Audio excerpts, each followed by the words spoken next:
Eu vou dar um número hipotético, eu saí de 10 para 2 durante 2 anos. Poucos empresários têm essa coragem, mas eu tive. O que você fez para destacar a Bela Capri num setor tão concorrido? Os primeiros 6 meses foram muito difíceis. Eu cheguei a participar de uma entrevista no Pão de Açúcar. E ela falou, quero você de imediato. Eu falei, eu não vou abandonar meu sócio nunca. Eu quero virar o ano, consigo estar em fevereiro, mas dezembro e janeiro, dia de maior demanda, meses fortes. Vendemos pra cacete dezembro e janeiro, eu nem dei. O que ninguém conta de fato numa rede de franquia? Aquilo que acontece depois da taxa de franquia, depois de tocar o sino, depois daquele negócio, uau, estamos com X unidades, estamos em todo lugar. Fala pessoal, um prazer estar aqui com vocês, mais um dia de podcast Capital do Franchise, e hoje a gente está aqui para falar com um cara que é incrível, mas eu ainda não vou falar de quem que é, vou deixar o Derek se apresentar. Só que antes, Derek, meu objetivo aqui é matar alguns mitos que existem no início do franchise. Tá um prazer estar falando aqui com vocês de novo no nosso podcast. A minha expectativa aqui com o convidado aqui é entender um pouco mais do food, né, desse setor do franchise dentro do food e também logística. E agora eu vou apresentar aqui o Guto Covizzi, uma referência aqui no franchise, não só no interior de São Paulo, não só aqui onde a gente está, mas é o CEO da Bela Capri, é um cara que tem um grande tempo de mercado. Você falou muito pra gente do tempo que você teve antes de entrar até na Bela Capri, antes de entrar nesse ecossistema. Eu queria que você contasse um pouco pro pessoal. E também, pessoal, ele também é o diretor da regional da BF do estado de São Paulo. O interior de São Paulo representa 16% do franchise brasileiro. Depois gigante. você conta um pouquinho disso também. Claro. Então, apresentando aqui, Guto Covizzi. Guto, fica à vontade, se sinta à vontade aqui. Pode falar palavrão, pode xingar, pode fazer o que você quiser, mas vamos fazer um bate-papo real do mundo do franchise aqui. Bom, obrigado pela oportunidade, os meninos. É um momento, eu adoro conversar, adoro trocar ideia, contar a história da BF e da Bela Capri é sempre muito prazeroso. Você não me disse que você vai me perguntar, só tenha cuidado comigo, viu, cara? Hoje é pouca coisa, eu tenho 3 folhas aqui. Eu tenho 2. Mas à disposição para vocês, sempre à disposição, conte sempre comigo. Aproveitar que tem uma referência aqui, a gente vai tirar tudo que pode aqui para aprender, para evoluir, para ajudar todo mundo que está assistindo esse podcast. Fico honrado. A primeira coisa, a gente quer começar entendendo como que surgiu a Bela Capri e qual foi o momento que você falou, opa, isso pode virar franquia, ou qual foi o momento que você entrou para fazer esse ecossistema? Me conta um pouquinho do início da Bela Capri na prática. Legal, vou ser bastante sucinto aqui. A Bela Capri nasceu em 98, através do empreendedorismo do meu irmão, meu sócio, e tinha uma casa, vendeu e teve a coragem, numa oportunidade, viu o Mirassol, uma oportunidade de montar. Ele era cliente da Luna de Nápoles. Acho que vocês nem lembram da Luna de Nápoles. Vocês lembram da Luna? Eu lembro que tinha na esquina. Empório Luna, isso, mas a Luna de Nápoles, na Voluntários, esquina com a Rubião, era ali. E meu irmão era cliente, eu também, mas eu não tinha nada a ver com isso. E ele vendeu a casa dele e montou em Mirassol no ano de 98, junto com a minha cunhada Débora, que resolveram realmente abrir mão e tocar aquela operação. Em 98. Em 2001, ele abriu a Saldanha Marim, Bela Capri Saldanha, que nós fechamos em 2001. Essa eu fui em muita formação. É mesmo? Que legal, cara. Aquela lá embaixo, perto da Badia. Aquela descendo ali do lado esquerdo. Em 2001. Em 2003, o meu irmão buscando estava com uma dificuldade de gestão, ele precisava de um sócio. E eu estava em São Paulo, minha carreira de Carrefour, Lojas Americanas. Eu tenho 12 anos de varejo de supermercado. E nesses 12 anos, eu viajei, morei, casei muito novo com a Estela, com 23 anos, minha amada mulher. Estamos casados há mais de 31 anos. E rodei muito o Brasil. Moramos em mais de 10 cidades. Eu fui o gerente mais novo das Lojas Americanas, com 26 anos, 200 colaboradores em Blumenau. Então, eu tive uma trajetória do varejo de supermercado muito grande. Em 2003, eu estava conversando na rodovia e eu estava trabalhando em São Paulo e o meu irmão conversando comigo e tal. Eu queria comprar um posto de gasolina e eu não sei quem, eu sempre falo isso, não sei se foi ele ou eu, vamos ser sócios. E a sociedade acabou se firmando em 1º de outubro de 2003, mas eu fiz o meio de campo, eu não vim, eu ainda trabalhei mais 8 meses. Em 2004, eu abri mão da carreira e joguei uma carreira fora. Eu estava com 33 anos, eu era diretor executivo do Carrefour, trabalhava em São Paulo, fazia lojas do Vale do Paraíba, moleque novo ainda, mas foi um momento muito interessante de abrir mão de uma carreira executiva. Sair do executivo para o empreendedorismo é um hiato que as pessoas não têm ideia do quão é difícil. Mas deu certo, nos associamos e fizemos 3 acordos fundamentais, né? E as esposas são fundamentais, inclusive, nesse processo, porque, eu não sei se vocês sabem, são 2 irmãs. Não sabia. Derek. É uma loucura. Mas eu não entendi. É 2 irmãs com 2 irmãos. É isso? É. Minha mulher era a vela do meu irmão. E deu tudo certo. Então, e um dos acordos era respeito familiar. Se não tiver respeito familiar, você imagina, 2 irmãos, casado com 2 irmãs. Meu sogro é juiz de direito. O nível de liberdade é muito grande, né? Meu sogro é juiz de direito. Só tinha as 2 filhas. Casar com 2 italianos loucos, ele foi muito herói, velho. E muita gente boa. Ele é falecido, minha sogra também. Meu pai acabou de falecer há 3 anos também. Bom, nos associamos, então, primeiro acordo, 3 acordos básicos. Primeiro acordo, respeito familiar. Respeito mesmo, não pode brigar. E nesses anos todos eu lhes garanto que nós não tivemos nenhum atrito pesado. Sabe aquele atrito que está discutindo? Estou indo embora. Não, nós somos distintos absurdamente. Água e vinho, mas que funciona muito bem. Segundo acordo, plano de crescimento. As 2 pizzarias não sustentariam, porque eu era executivo, eu tinha uma remuneração boa. Abri mão, isso é muito importante. Eu vou dar um número hipotético, eu saí de 10 para 2 durante 2 anos. Poucos empresários têm essa coragem, mas eu tive. Então isso também é um ponto muito importante. Isso serve para quem você está... Cara, você está preparado para ir no osso durante um período? Às vezes não. E aí a zona de conforto é um dos maiores entraves de quem quer empreender. Até pelo menos por conta da vida que você já levava, né? Do padrão de vida, remuneração, benefício, tudo, carro, casa. E existe uma falsa garantia também quando você está no CLT com cargo de gestão alto. Você, é muito mais difícil eu perder isso, eu sair disso, mas com certeza tinha um network, um relacionamento legal, que também conseguiria se posicionar na mesma posição ou parecido. E aí, de repente, você vai para algo que não tem nenhuma certeza, totalmente do zero. Mas eu tinha o principal. Idade, que por sua vez a coragem é muito maior que o medo, e uma esposa que trabalhava no fórum, ela é escrevente. Então eu garantia a comida dos meus filhos, que para mim era prioridade. Então ela me deu muita coragem e me apoiou. E de novo, a mulher é muito importante. Bom, os anos se passaram, em 2004 eu vim de corpo presente, em 2008 nós criamos a Coragem, aí eu eu não conhecia a franquia, ignorância pura. Em 2006 eu vi um anúncio, eu fui tentar entender o que é isso. Fomos na feira da BF, que era pequenininha, não sei quem, ontem eu estava falando com o Beno, e o Beno me contou, ele lembra, ele entrou em 2005, então ele lembra onde era a feira, ele falou o nome, eu esqueci, para ver se tinha alguma coisa parecida com pizzaria, para nos expor. É possível, então vamos. E ali, a partir dali, formatamos com a RZD, com o Dr. Poli, que é um grande amigo até hoje, fomos a primeira marca dele, então crescemos juntos. Em 2008 assinamos 2 primeiros contratos, dia do meu aniversário. 2010 paramos, não tinha estrutura. Conhece essa história? Nunca ouvi. A gente ia te perguntar, né? Tipo, a próxima pergunta, na verdade, ia ser isso, né? Tipo, mas pode terminar, mas como que foi crescer com franquia? Porque o pessoal vê de fora e fala assim, nossa, a Bella Capri vai bater agora 50 unidades. Bateu agora 50 unidades. Né? Exatamente. Na verdade, bateu agora 60 unidades comercializadas e 49 operando, vai ser a 50ª agora operando. Isso né? aí. Então, o cara fala, o Guto montou pizzaria, é fácil, tranquilo, já tá com 60 unidades, vou colocar 4, 5 mil no tráfego pago aqui, igual todo mundo põe, e vou vender franquia. Só formatar cofre, contrato e dinheiro em marketing, virei franqueador. Faz a viabilidade pro franqueado dele, fala que o cara tem que esperar ali de 6 a 8 meses em média para ter o ponto de equilíbrio, mas acho que o ponto de equilíbrio dele vem com 2 meses vendendo franquia. Começar um modelo de negócio do zero. Então, se você puder contar um pouco desse universo, desse início... E se hoje as coisas já acontecem, as pessoas já te procuram para comprar? Não. Ainda não sou o Chiquinho e muito menos o McDonald's. Não somos, né? Mas assim, cara, por que paramos em 2010? Porque não tinha infra, porque não tinha pessoas, porque não tinha verticalização, porque não entregávamos aquilo que o franchise exige. E quando você não entrega, você tem que ser homem o bastante para recuar. E aí, cara, esse entregar, ele é muito grande. Porque você imagina, nós tínhamos 3 operações próprias e 7 franqueados. Os caras te ligando todo dia para te dar porrada. Hoje, nós ligamos todo dia pro franqueado, não para dar porrada, mas para cobrar.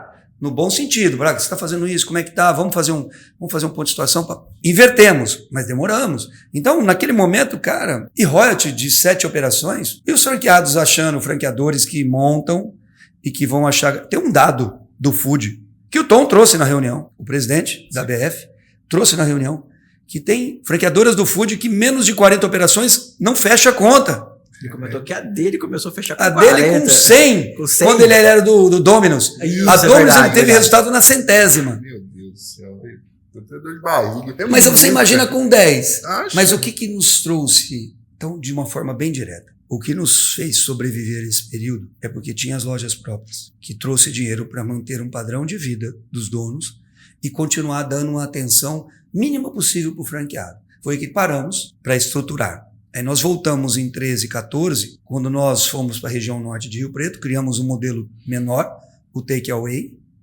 mudamos todo o processo de produção, forno de esteira, tecnologia, tablet na frente do pizzaiolo, online, o aplicativo foi lançado em 16, que também mudou muito da nossa história, e voltamos aí a crescer em espiral. E fomos aumentando a franqueadora proporcionalmente ao tamanho do negócio, mas cada vez mais entregando.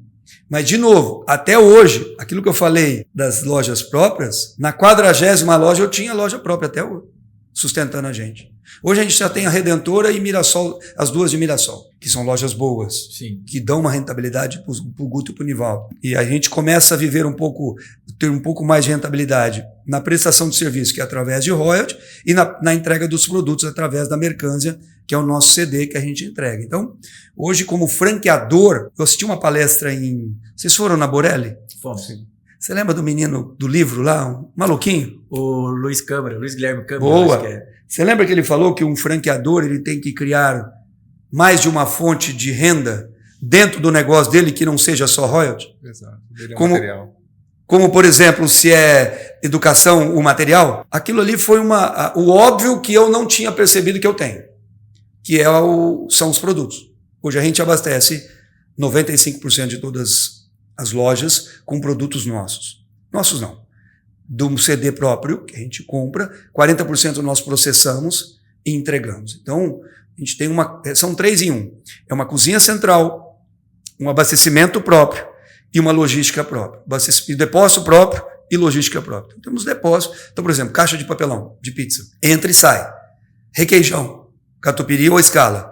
Entra, processa e sai em embalagem de 150 gramas. Então, nós temos uma cozinha, temos um depósito e temos uma logística própria. É óbvio que essa estrutura demora para se pagar. Nasceu em 10, num fundo de uma casa, com um caminhãozinho, mentira, com 2 picapinhas, sem refrigeração. Em 11 a gente pôs um furgãozinho, uma Fiorino fechadinha, sem refrigeração, pelo menos fechado. Em 12 a gente comprou um 3 quartinhos velhinho, pusemos um baúzinho, tinha um termoquim, mas não congelava, só resfriava. E hoje a gente tem 3 carretas e 2 bitruques, com 3 ambientes, congelado, resfriado e seco. Um caminhão desse nós acabamos de comprar 1.200. É isso mesmo. Então, assim, mudou. Mas é hoje. Lá atrás era eu pegava a picapinha, eu ia abastecer Catanduva, eu ia buscar queijo em Ribeirão. Então, cara, só quem viu, ou quem está me escutando, sabe que foi a nossa realidade. E nessa experiência toda que você teve, vendo isso tudo, a gente viu muita franqueadora aproveitando no modo de dizer, a situação aconteceu.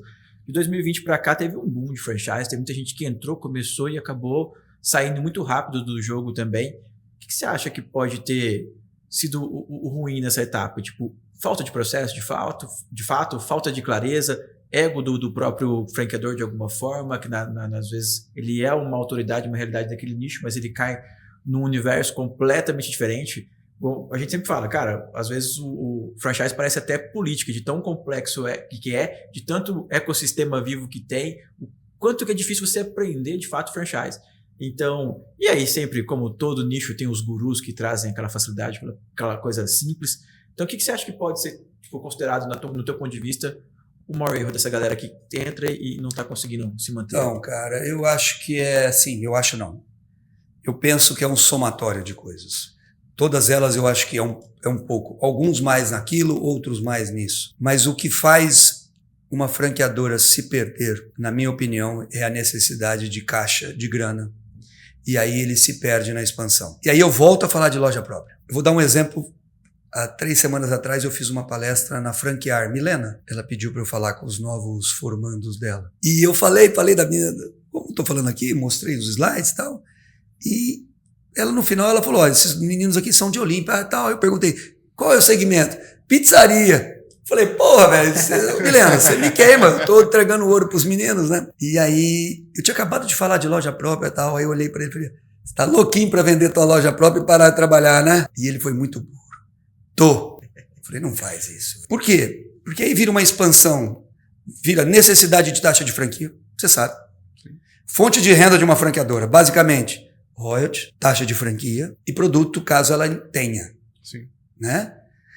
Quando a taxa de franquia torna-se o principal fonte do negócio, tem coisa errada. Qualquer um pode entrar, vira aquele desespero, né? Tem coisa errada. Lógico que a gente não pode colocar estrelinha na testa de ninguém, mas a gente sabe, a gente consegue ler alguns perfis que a gente sabe que não tem como dar certo, né? Você falou até na palestra tinha gente tinha uma pizzaria ali. Como que você fez para destacar a Bella Capri num setor tão concorrido? Que é esse setor de food, que no Brasil Eu acho que o Brasil é o segundo país que mais consome pizza no mundo, não é? São Paulo junto com Nova York é a primeira, mas Nova York é uma proposta muito mais fast food. Isso. E São Paulo é muito mais jantar, mesa, talher, prato. Nova York é muito mais cachorro quente, é muito mais a pizza na mão, tudo mais. Mas, cara, eu acho que é uma construção de muitos anos. Vocês são daqui, então sabem o quanto a marca tem penetração, referência, mas não abrir mão de um padrão de uma pizza. E óbvio que fomos evoluindo durante anos. Nós somos o primeiro a porcionar tudo. 2010, cara. 2010 nós criamos processos de porcionamento. Quem decidia a quantidade era o pizzaiolo. Acabou com o CMV. Sabe o que a gente fazia? No começo, auditava o peso total. Entendi. Já era alguma coisa. Sim, essa pizza tem que pesar 1.500. Toda pizza que saía do forno punha na balança. Era a regra. Para ele começar a ter preocupação. Mas vimos que aquilo ali ainda era um amadorismo muito grande. Aí começamos a porcionar e tudo mais. Mas é uma construção da manutenção do produto com insumos de muita qualidade. Eu falo que é um tripé: produto, ambiente e serviço. E o serviço, para mim, tem uma máxima que diz que se você tem um produto maravilhoso e um serviço mais ou menos, o cliente volta. Se você tem um produto maravilhoso e um serviço de M, ele não volta. Se ele tem um serviço maravilhoso e um produto mais ou menos, ele volta. O que eu quero dizer é que às vezes o serviço tem mais importância. Claro que tem que ser bem em sincronismo. Sim. Mas assim, então uma preocupação com encantar sempre existiu. Vem do meu pai, da cultura de fazer o melhor. Vocês lembram do Rolim Amaro? Vocês são jovens, né, cara? Quem foi Rolim Amaro? Da TAM, fundador da TAM. Você nunca voou de Fokker 100, né? Não. Foi meu primeiro voo, quando eu trabalhava nas lojas americanas. Ele punha um tapetinho vermelho na entrada da aeronave. Ele punha duas coluninhas, aquela cordinha, o comandante descia, o comandante recebia todo mundo com boa tarde, seja bem-vindo. E o tapete vermelho.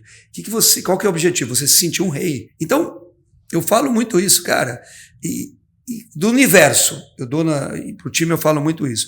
Porra, nós temos mais de 150 empresas aqui em Rio Preto que vendem pizza. E o cliente nos escolhe. Tem que agradecer todo dia esse cliente. Pudéssemos pôr o tapete vermelho. Pudéssemos ficar de joelho quando ele entra em nossas lojas. Então, cuide dele. Encante-o. Que é isso que a gente usa muito, o encantar. E o encantar, ele é um conjunto de algumas palavras, de algumas ações, que eu posso citar um exemplo rápido. Vamos pensar um balcão de um takeaway, de um delivery, de uma retirada. Você está atendendo alguém, estou aqui com você, eu sou o vendedor. E lá na porta eu já vejo entrar mais um, eu tenho visão periférica, não tem? Dá uma olhadinha para ele. Já vou lhe atender e continuo atendendo aqui. O que ele se sentiu nessa hora? Eu sou importante. Eu fui acolhido. E não aquele robô de caixa de supermercado, que está todo mundo na fila e ele só está olhando para aquele cliente e você já encosta, né? Porque a gente é louco, né? A gente quer ser atendido. E já põe os produtos no canto do check-out. E ele não te olha. Na hora que o cliente sai, ele olha, aí ele tem a regrinha, ele sorri e fala bom dia, boa tarde, boa noite. Isso não é encantar, isso é robô. E é isso que não pode. É isso que tem que fazer a diferença. Eu vi até no site, cortando assim, eu vi até no site de vocês ali, que é um diferencial da franquia, pelo menos eu comecei a entender, por que eles dão certo? Porque o CD de vocês é gigante. Quem não conhece a logística precisa ver os vídeos de vocês lá. Falei, gente, o que diferencia? Aí tava uma frase bem legal que eu achei, tipo, o franqueado ele não se preocupa em vender, em comprar. Isso, né? Ele tem que se preocupar em encantar. Encantar, essa é a preocupação dele. Aí, como que é? Tem um central que recebe os pedidos? Então, uma coisa, na verdade a frase é isso. Você não tem que se preocupar em comprar o produto, comprar o serviço para fazer a tua operação. Você tem que se preocupado em encantar. Isso. E encantar é cuidar do time e o time cuidar do cliente. E você também, naturalmente, cuidar do cliente, né?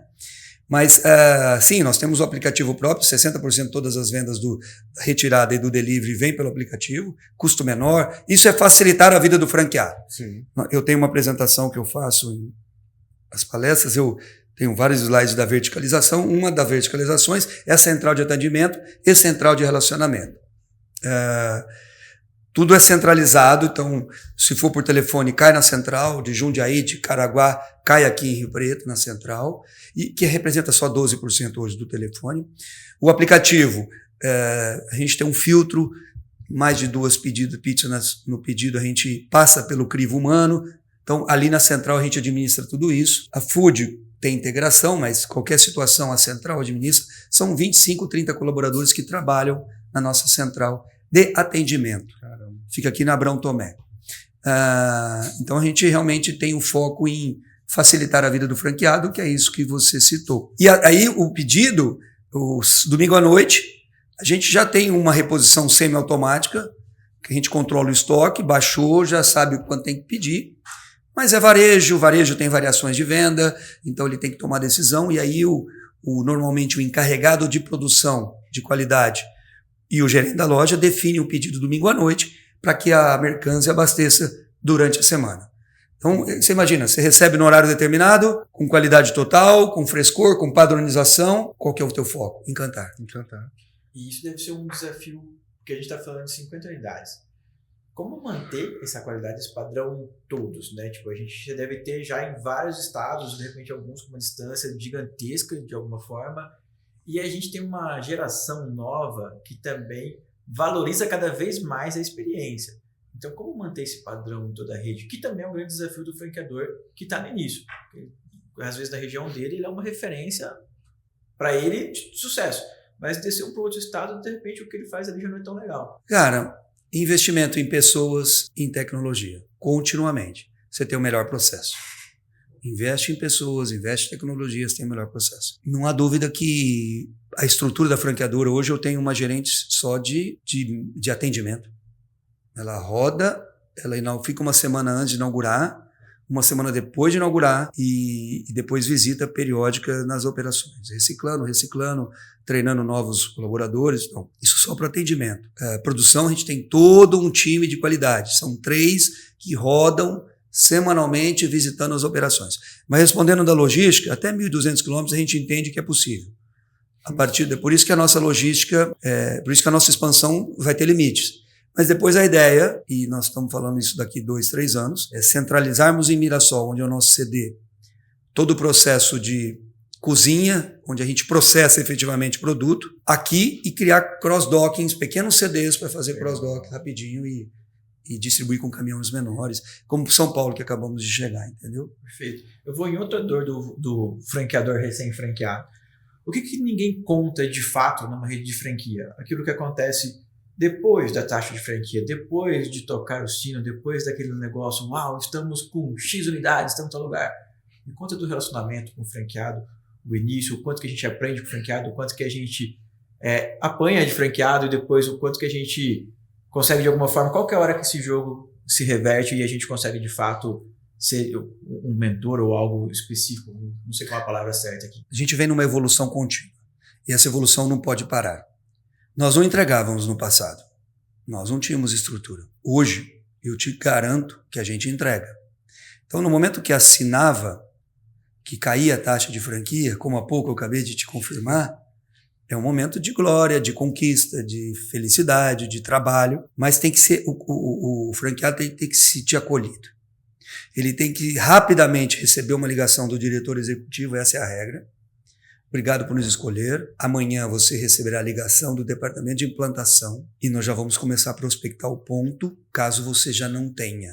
Às vezes ele já tem a escolha do ponto e tal.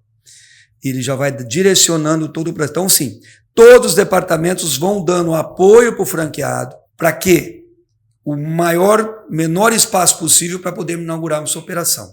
Então, você imagina, gestão de pessoas entra 60 dias antes, porque precisa recrutar e selecionar. Então, a primeira coisa é implantação, ponto, locação, todo o suporte do departamento de implantação. Início de obra, e aí você consegue medir quando inaugurará. Aí você vem de trás para frente, com calendário, com cronograma.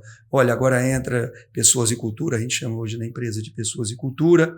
Agora entra marketing, uma inauguração pré-inaugural, o que você tem que fazer. E eu esqueci da academia. A academia é o primeiro momento. Ele passa uma semana com a gente, imerso. Nós chamamos de Academia Belacap, para quem não conhece, quem já fez Empretec, é muito parecido, uma imersão de segunda a sexta, punk, pesado, mas ele sai ele sai com conhecimento de como vai ser o dia a dia dele. Presencial, ele tem que estar ali. Pô, tem que estar lá. Você é doido? Claro que é presencial. Online, não. Inclusive a gente não deixa mais assinar se ele já sabe que ele tem que fazer isso. Legal. Porque a gente já, como implantamos a academia esse ano, fomos melhorando ela, 3 dias. Era um dia só, bem-vindo franqueado, chamávamos assim. Imagina um dia de conteúdo. O cara sai, cabeça inchada, e não aprende nada. Não Não absorve 10%. E na prática ele não vai, então ele tem que vivenciar. Detalhe, o gerente tem que vir junto. Então você já tem que recrutar o seu. E isso custa. Paciência, mas isso custa. Estou falando de uma operação que vai vender de 100 a 200, 300 mil. Então precisa, é importante. Então, cara, imagina tudo isso que eu te falei, que não existia antes. Meu Deus. O que acontecia com esse franqueado? Ele ficava à deriva, ele se sentia já... A obra era mal acompanhada, a arquiteta terceira... Deixa eu revelar um negócio que aconteceu comigo. Teve um momento que eu me senti um mau caráter. Eu falei, cara, será que eu tô fazendo errado? Será que eu virei uma pessoa ruim? Porque tem esse gap, essa construção. Em alguns momentos eu me questionei, falei com o Débora, cara, porque assim, tem alguma coisa errada. Você tem a sua confiança para bater no peito igual você tá batendo. No momento você sente, pô. Cara, igual a da D3B, né? Quando a gente, em um ano, a gente vendeu 60. Num auge de todo mundo indo pro digital. Cara, a gente, tinha pessoas que não estava dando certo, não prospectava, não fazia o que a gente falava. Eu falei, gente...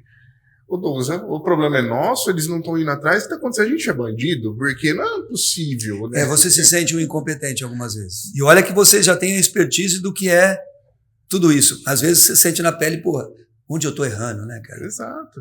Mas é um desafio, sim, e o franqueado ele precisa ser... Eu aprendi uma máxima. Não deixe ele cobrar, exija antes, antecipe. E quando a gente está na academia, eu faço abertura. Eu dou uma mensagem assim... Importante essa mensagem. Aí que a gente tem os franqueados e o time, tem alguns líderes ali. Eu olho para eles assim, cara, vocês têm a obrigação, e aqui eu faço um pedido especial, de criar. Você está na ponta, você está com o cliente, não sou eu. Então você está ali, traga as ideias. Agora lembre-se, as ideias têm que ser multiplicáveis. Não chega de mim que eu quero pôr um balcão de cigarro aqui, não viaja, né, velho? Tem que ser multiplicável. Você está entendendo o que eu estou falando? Não estou. Então não é só para você. Nós somos um time. Só que, em contrapartida, eu preciso que você pratique o básico, o arroz e feijão. Segue a regra. Faz o que a franqueadora te fala, velho. Segue a regra. Não queira inventar a roda. Tá tudo pronto, a receita tá pronta. Agora, tem uma ideia que é multiplicável, que é uma boa prática, traz. Aí eu olho pro time e falo, e meu time, escute o franqueado, mas faça ele seguir a regra. Aí... dá aquela silenciada, o recado dá. Então é isso, cara. E quem faz bem feito, aí tem franqueados e franqueados. Sim. E aí você não consegue, numa entrevista, não tem como detectar. Porque ali ele diz, pode contar comigo. Queria uma entrevista de um colaborador. É muito difícil. Quando a gente fala, a gente também tem muita dificuldade com isso. Eu tenho uma opinião muito forte para muitas coisas e eu bati muita cabeça e bato muito, vou bater muita cabeça ainda por ter uma opinião forte demais em algumas coisas. Eu sempre achei conversa fiada, esse papo de cultura, de não sei o quê, até a empresa ficar grande, até a gente ter uma rede e tudo virar um caos. Então eu queria saber, vocês na Belacap, vocês têm algum tipo de rito, algum tipo de manifesto, algo específico de vocês que mantém essa cultura desde o colaborador igual aqui e desde o franqueado lá na ponta? O que vocês fazem para manter isso? A gente fala muito, não existe um ritual, não existe nada disso. Existem alguns conceitos, acho que essa é a maior das palavras, que não podemos abrir mão. Não podemos abrir mão. Como, por exemplo, o encantamento. Porque eu aprendi lá atrás, que eu sou mais velho que vocês, mas o serviço era muito ruim no Brasil, até o serviço público. O serviço público melhorou com o poupa-tempo, concordam? Com certeza. Então hoje, atender bem, o mercado todo atenderá daqui a pouquinho. Mesmo assim vai continuar perdendo empresas. Então nós temos que subir o patamar. Qual que é o nível acima? Encantar. Isso é difícil. Então isso é uma das... Nós não abrimos mão disso. Então cuidar de gente o tempo todo, para que ele cuide do cliente. A mesma linha de pensamento tem que ser igual, uniforme. Então isso é uma das coisas. Outras coisas, cara, tem tantos conceitos pequenos dentro da empresa. Estou tentando lembrar um outro agora, que ele é pequeno, mas ele é gigante, né? Por exemplo, o respeito ao dinheiro, que é uma coisa que a maioria dos empresários pequenos, e nós podemos dizer que somos médios, sobrou fluxo de caixa esse mês, vai lá e tira. Sobrou? Não, cara. Eu e meu irmão, desde quando nos associamos, nós temos salário fixo. Confesso que hoje é bem melhor do que no passado. Hoje é bem legal o meu salário. Mas todo dezembro a gente acerta o salário do ano posterior e segue. Recebemos 13º. Ah, mas dá para tirar mais? Não. Não! Então isso são regras que nós não podemos abrir mão. E tem muitas outras coisas que a gente trouxe essa cultura. Por exemplo, meu irmão é um cara do departamento pessoal. Meu Deus, como ele é crítico. Muito crítico. Não façam, não inventem. Porque ele vai pegar o erro. E ele é bom para isso, cara. Ele é muito crítico. Inclusive, ontem ele pegou um erro. Então, acontece coisas assim que os donos estão presentes, né? E estar presentes, não na operação do dia a dia, mas hoje a gente tem nós temos um diretor executivo que toca a empresa, mas a gente tem conselho, tem governança, mas tudo isso para o pequeno não serve. Então, esquece tudo isso. Você e o teu sócio reúnam, discutam. Diferenças vão existir cada vez mais, mas respeite. Pode não concordar, mas, pô, cara, é a opinião do meu sócio. Vamos embora.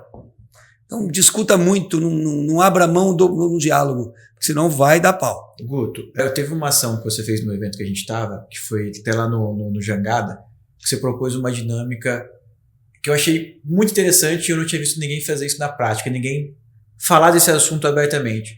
Qual que é a hora de fato pôr o contrato na mesa? Porque vai acontecer algo em algum momento que não vai dar certo, vai acontecer um franqueado ou um colaborador ou algum erro, alguma hora vai passar do limite. Qual que é a hora de fato de colocar o contrato na mesa? E você trouxe uma discussão muito rica com grandes franqueadores ali, e aquele dia eu comecei a ver o mundo do franchise de forma diferente. Eu gosto, todo dia a gente todo dia a gente aprende. Verdade. E aquele dia eu vi gente que tem como referência máxima. Falei, muito. O negócio é muito buraco mais embaixo, sabe? Assim, primeiro, para poder pôr o contrato na mesa, é a última da última instância.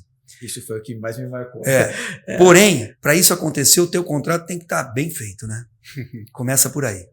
Você fez todas as regrinhas, a COF foi enviada há 10 dias, está tudo certinho. Você tem certeza? Você ajustou teu contrato semestralmente, porque tem ajustes? Sim. O teu suporte jurídico, por exemplo, a gente tem um jurídico interno, mas tem até hoje o contrato com o Poli. O Poli, o tempo todo, nos acompanha, nos assiste, para não errar. Então tem que estar, essa é a palavra, blindado. Para isso chegar, então vamos lá, primeiro, vamos de trás para frente. Tenho tudo isso injusto. Mas para isso chegar, cara, é relacionamento, é fazer de tudo para que conciliar, para que consiga se ajustar. Mas o contrato na mesa vai acontecer uma hora, né? Faça cumprir o contrato, porque você tem franqueado que não quer mais. E estatisticamente, eu aprendi isso há mais de 10 anos, no ambiente do franchise, que novamente são 3 partes, né? 20, 60, 20. Às vezes é 10, 70, 20. Às vezes é 10, 80, 10. E traduzindo, os melhores, que são os 20, que lutam, se matam, com bom sentido, defendendo a empresa que ele está, que na minha opinião todos deveriam pensar dessa forma. A meiuca vai para onde o grito é maior, mas eles não são negativos, eles estão ali, não aparecem. E os detratores? Esses fazem barulho. Esses fazem barulho e estatisticamente, por exemplo, a gente não tem... Deixa eu falar hoje, você tem hoje na Bela Capri um detrator? Não. Tem 1 ou 2 com dificuldade de performar? Sim, tem, é fato. Nós ajudamos, dá isenção, dá apoio, dá todo o suporte, mas é muito difícil. Mas que falam mal ou que destrói, pouco provável. Mas existe, em média, esse percentual. Então, quando chega numa situação dessa, joga o contrato na mesa e resolve. Eu gostei de uma fala que teve lá, não lembro agora de quem foi, mas tentou tudo, teve todo o relacionamento, fez tudo. Chegou um momento que você falou assim, tá prejudicando a marca? Já não tem mais o que pensar, porque a marca é rei, a marca é o primeiro lugar e acabou. É o que vai... Tá prejudicando a marca porque a marca tem um monte de gente que depende dela. Muito. Então acabou a conversa aqui. Muito. Sabe? Eu gostei muito. Mas é exatamente isso. Por exemplo, a Bela Capri hoje emprega, em média, a marca 500 colaboradores. Pesa nas costas, né? É gente, né, cara? É gente. Beleza. Você tá caminhando pro final? Eu tenho 2 perguntinhas. Tô caminhando pro final aqui, mas manda bala. Não, emendando esse final aqui.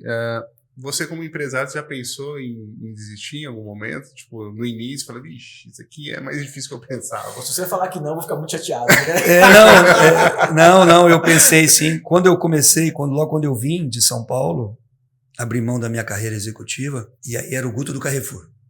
Era o Covizzi do Carrefour. Passa a ser o Mário Augusto Zanin Covizzi, dono de uma pizzaria comum. Então, o ego dói. E às vezes a gente não está preparado para isso. O trabalho sempre nunca foi meu freio. Eu trabalhava pra cacete. Tinha que trabalhar. Eu sabia que era a única fonte de solução. Então, ia para cima. Dia, noite, ia para cima. E fomos construindo. Então, nesse momento do começo, os primeiros 6 meses foram muito difíceis. Eu cheguei a participar de uma entrevista no Pão de Açúcar. E ela falou, quero você de imediato. Eu falei, não. Eu não vou abandonar meu sócio nunca. Eu quero virar o ano, consigo estar em fevereiro, mas dezembro e janeiro, dia de maior demanda, meses fortes. Vendemos pra cacete dezembro e janeiro, eu nem dei. Até hoje esperando. Até hoje. E aí, cara, teve outros momentos, dificuldades, família crescendo, os novos filhos do meu irmão, a governança chegando, então a gente pôs governança para dar equilíbrio. Então é muito importante isso, quando a empresa cresce, as sucessões, ou a nova geração tem que estar muito bem organizado, são filhos do dono, são colaboradores da empresa, não são donos, isso é muito importante. Eu falo, um desafio gigantesco também. É gigantesco, por isso que a gente colocou um terceiro, um consultor com expertise de governança, traz cases de várias empresas que quebraram, ou que ele ajustou fazendo isso e aquilo, então a gente está bem suportado. Mas o objetivo não é apenas a família, é a empresa, é compliance, é uma série de regras que a governança trouxe. Então nós temos reuniões mensais, eu, meu irmão e ele, conselho, e com o diretor executivo apresentando o resultado, e às vezes vem um líder de cada departamento apresentar. Então é um profissionalismo muito legal, também trouxe um upgrade muito grande na empresa. Somos procurados por alguns fundos, semana passada nos procuraram. Não, eu falei, qual o objetivo? Não, injetar dinheiro em 5 anos, triplicar a tua empresa. Eu falei, qual que vocês agregam para mim? Não, a gente só vai acompanhar o teu DRE. Obrigado, amigo, um abraço. Não quero. Dinheiro por dinheiro. Primeiro tem o valuation. Se o dinheiro for justo, eu vendo uma parte, mas eu quero que você traga know-how. Eu tenho uma preocupação muito grande com o futuro. Sim. Quero know-how. Know-how. Para agregar, para somar. Isso eu acho que até, não sei se você vai fazer algo próximo. Não pode falar. Até uma das coisas que eu sempre me perguntei, e eu vou perguntar com muito respeito para você agora. Por que você se dedica tanto à ABF? Igual, eu acho que pode ser um pouco do que você está falando agora, de até know-how, de trazer outras coisas de conhecimento, algo do tipo. Mas eu sempre me perguntei, cara, eu te acompanho, eu vejo o tanto que toma tempo, eu participo de todos os eventos que você faz, eu vejo que você fica descabelado, aquela correria. É uma preocupação gigantesca, uma responsabilidade gigantesca. Cara, por quê? Perguntando sinceramente, por que se dedicar tanto a uma associação? Qual que é o retorno que traz? É status, é ego, é dinheiro, é satisfação? Que tipo? Me conta um pouco disso para eu entender. Dos eventos eu saio morto quando acaba. É uma entrega muito grande. E você vê que eu sou a milhão, né? Porque senão não anda, né? Se não fizer... Você tem seu nome é a sua empresa, o cara já faz merchan, eu já vou dando a cara, você viu? Já dou na lata na esportiva, mas o cara tem que saber que, porra, velho. O próximo se toca, né? O próximo da cadeira fala, não pode. E o Tom dá risada junto comigo, né? O presidente da BF, é um parceirão.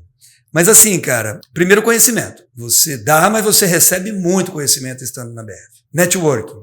Pô, você está com os melhores. Você está com os melhores, é bom demais. É bom demais, né? É muito. Naquela hora você fala, que M que eu sou, velho. Mas graças a Deus você consegue se posicionar pela capacidade tua de relacionar, então vambora. E faz bem. Eu tenho muito prazer em participar. Mas a troca eu tenho certeza que eu ganho mais do que entrego. Mesmo me dedicando, mesmo gastando o nosso tempo, eu ganho muito mais do que eu entrego. Eu ganho network, eu ganho relacionamento, eu ganho conhecimento, ganho amigos, experiência de vida, aprendizado contínuo. Cara, é muito rico. Esse podcast tá saindo por causa disso, né? Desses encontros. Desses encontros com certeza. Participar desses eventos mudou a nossa realidade dentro do franchise, sabe? Ah, então, que legal. Eu respeito muito. A gente, uma vez, pegou uma consultoria sensacional. A pessoa fez um dia com a gente, mudou a nossa realidade, porque tem essa vivência, tem essa experiência, vive nesse ecossistema. Às vezes a gente bate uma arrogância, alguma coisa do tipo, mas você chega lá, você vê aquelas pessoas gigantescas. O próprio Tom, cara, eu falei com você no evento, falei, cara, não é possível que esse cara é tão simpático. É normal, um personagem, assim, o cara é de verdade. Assim. E todo evento eu gosto de perguntar, principalmente pra você, quando a gente faz uma entrevista alguma coisa, Guto, conta pro cara que tá começando no franchise, que não tá associado, que não participa, que não vem nesses eventos. Eu nem tô falando se dedicar igual você dedica, é só participar igual a gente participa ali, que já muda a realidade. Já é um conhecimento incrível, né, cara? Porque às vezes eu falando, pô, cara, o Douglas é pequeno e tal. Guto, conta pra galera por que é importante participar. Tipo, associar a BF. Não só associar, mas ser vivenciar. Cara, é tudo aquilo que eu acabei de falar, é conhecimento. E o franchise tem que aprender todo dia. E quem acha que sabe, mesmo com 2 anos de preparação, formatação, eu escutei de um dentista, um amigo meu outro dia, que ele falou assim, faculdade não aprende nada, fiquei lá 5 anos, depois as especializações que eu aprendi. Mal comparando a isso. Tem que especializar, tem que vivenciar, tem que ver os caras grandes falando, a simplicidade do seu Isaías, do Chiquinho Sorvete. Meu Deus, é verdade. Para, velho. Chegou a 1000 unidades agora, né? Você vê um senhor daquele que eu admiro demais, simples, mas com visão. Mexe no calo dele pra você ver se ele é bonzinho como ele parece. Porque o cara é trabalhador, correto, do bem. Perfeito. Então é isso. Vivenciar, ter networking, ter um pouco de tudo, porque você vai crescer como pessoa. E verdade, inclusive, além de conhecimento para o teu negócio, você cresce como homem, como pessoa. Conhecer pessoas é muito bom. Guto, é isso. A gente está finalizando aqui. Eu só queria... Você fez as tuas perguntas, velho? Fiz, eu já estava indo. Estava no pacote? Desculpa, Douglas. Estava no pacote. Eu só queria que você finalizasse de fato com um conselho para quem está de fato querendo romper a barreira das 10, das 30 unidades ali, que a gente sabe que é o momento mais difícil do franchise. Mensagem para esse cara, do teu coração, o que você achar que vale agora. Se a conta ainda não fecha para ter pessoas melhores, então é você que vai ter que tocar e faz parte. Não abandone seu franqueado e não abandone o teu negócio próprio. Por favor. Se você já abandonou, agora já foi, né, velho? Não queira crescer também com passos largos, por favor. Vai cair. Vai firme, forte. Viva o teu sucesso é o sucesso do teu franqueado. Uma franqueadora que vive de taxa de franquia está fadada ao insucesso. Não vai ser correto, não vai ser justo. Para mim é um pouco disso tudo. Cuidar do teu franqueado e quando o momento que você crescer, esteja com pessoas do melhor gabarito. Se possível, melhor que você. Porque aí você vai perceber que quanto mais pessoas capacitadas, mais você vai evoluir. Porque, cara, eu sou bom em algumas coisas, mas tem pessoas melhores que eu em outras coisas. Tem uma frase do Steve Jobs que fala muito isso. Se você não tem domínio de determinada área, delegue. Faça aquilo que você é bom. O resto, delegue. Valeu o conselho? Valeu, perfeito. Guto, muito obrigado pelo bate-papo. Tenho certeza que agregou para todo mundo. Muito obrigado por estar sempre disponível. Que é isso. E agora você sabe, né? Pegou a amizade, ferrou, agora eu vou pedir mais um monte de coisa. Agora fica sempre à disposição. Já era. Leva um time lá para conhecer a abastecedora, será um prazer recebê-los, viu, Derek, Douglas? Obrigado pelo carinho de vocês. É muito bom contar a história, eu adoro. Obrigado, Guto. Obrigado a você.